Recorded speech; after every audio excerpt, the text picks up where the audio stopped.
What is our obligation to help those who need housing, to help those who are drug addicted? The American Medical Association's monthly journal, the JAMA network, spoke to the realities of the unhoused who experience drug addiction.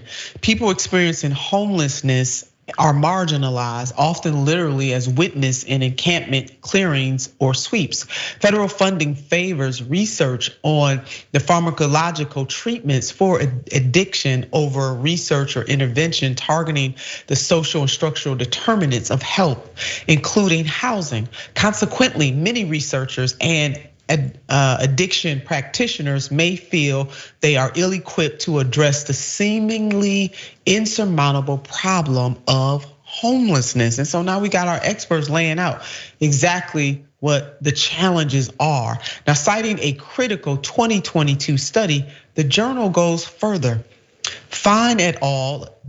Emphasize the need to expand evidence-based treatment and overdose prevention strategies for people experiencing homelessness who use drugs, including supervised injection sites, Nicoline distribution, safer drug supply, and substance use treatment offered in both non-traditional and office-based settings.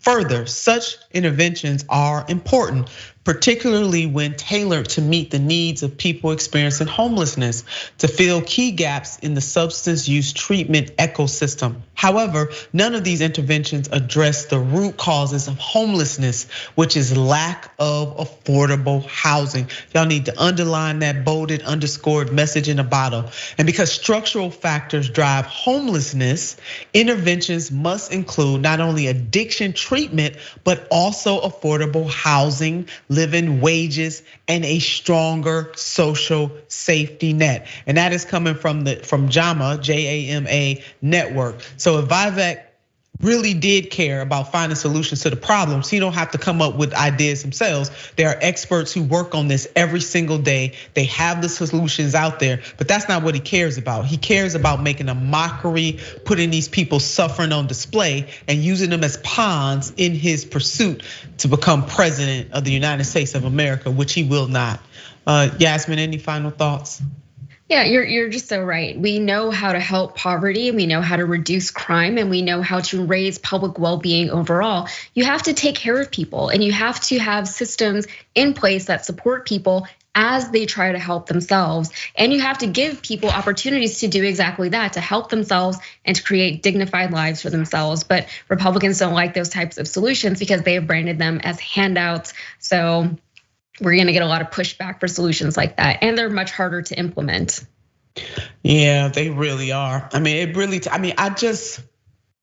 it is the social safety net part of what they said. And it just seems like as a society, I don't know, Yasmin, I don't know if we're colder and more callous than we have ever been throughout our country, at least over the last 50 years, or is it more the advent of social media, the 24-hour news cycle that has afforded us the opportunity, and I use that term loosely, to be more aware of what's going on. So has our callousness and coldness increased, or is it the fact that we know more often, we can find out more quickly, and that we just say that this is par for the course? Are we becoming numb to the realities that people face every single day? I mean, I think that if social media has taught us anything, it's that access to information doesn't necessarily mean that we'll know what to do with all that information. And even on social media, we're able to see people living lives that we would never have otherwise been exposed to, but that doesn't mean that we understand those people or their lives,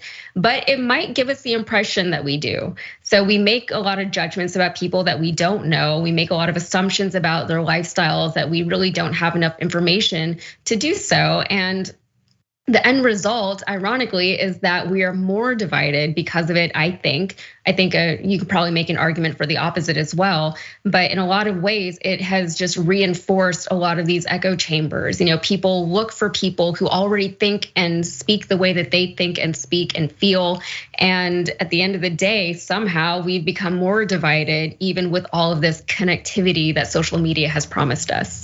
Yeah, I totally agree. And because people have anonymity, you can have anonymity on social media. To me, it makes people more emboldened to be nasty, to be mean, to say those people, and if only they could pull themselves up by their bootstraps, if only they didn't become drug addicted, if only, and to pretend like we all have a level playing field. There is not a level playing field in America at all. Probably not in most countries, but certainly not in this country. Some people do have a head start. You got a lot of people who are born on third base trying to tell other folks, or maybe on second base trying to tell other folks how to make it home, when in fact somebody else paved a greater way for them than others. But the fact that we collectively sometimes can be just really cold and callous and not putting ourselves in other people's shoes and having some compassion and empathy, that is the most troubling part of all of this. And Vivek and his ilk, they are just reflections of that cold and callousness that is permeating our country, especially, I won't say exclusively, but especially on the GOP side. It is on full display, unfortunately.